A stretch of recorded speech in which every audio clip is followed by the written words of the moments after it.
oui, ici, tu as l'impression d'être dans une fouille archéologique, tu as toutes les céramiques de la boutique, comme la numéro 2 qui sont là. Mais dans les couloirs ici, voilà, on a monté ce qu'on a pu. Ah oui. On a monté, bon, il y en a partout dans tous les étages. Par exemple, il y a un grand tableau qui est là.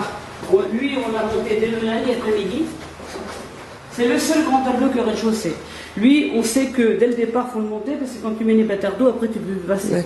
Donc il est là. Les archives, cartes et plans, tout ça, c'est dans les étages. Puis de toute façon, le fonds ancien au deuxième étage.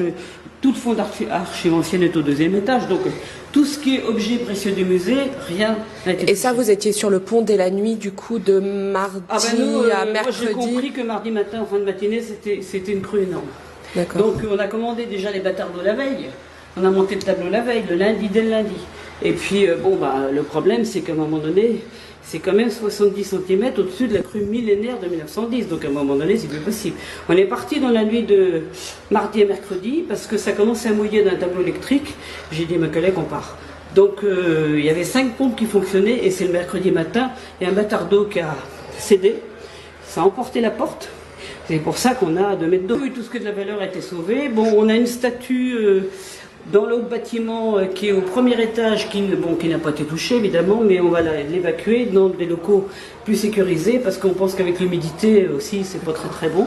En bas le problème c'est qu'en plus dans la saule c'est bourré de fioul. Hein. D'où des cuves qui se confient, des trucs. Hein. Puis on a nous 200 litres d'huile du système hydraulique de l'ascenseur en bas. Donc hier, ils sont en train de ils sont venus dépolluer avec un camion spécial, mais ils continuent là.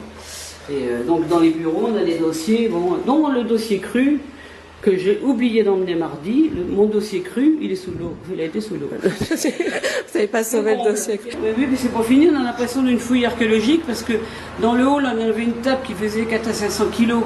Une table en chêne, il fallait être à 8 pour la porter. Elle a été valdinguée à l'autre bout du hall.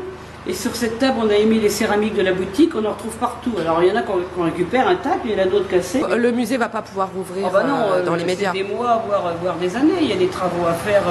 Toutes les cloisons du rez-de-chaussée, par exemple, c'est du placo, ça c'est mort. Hein.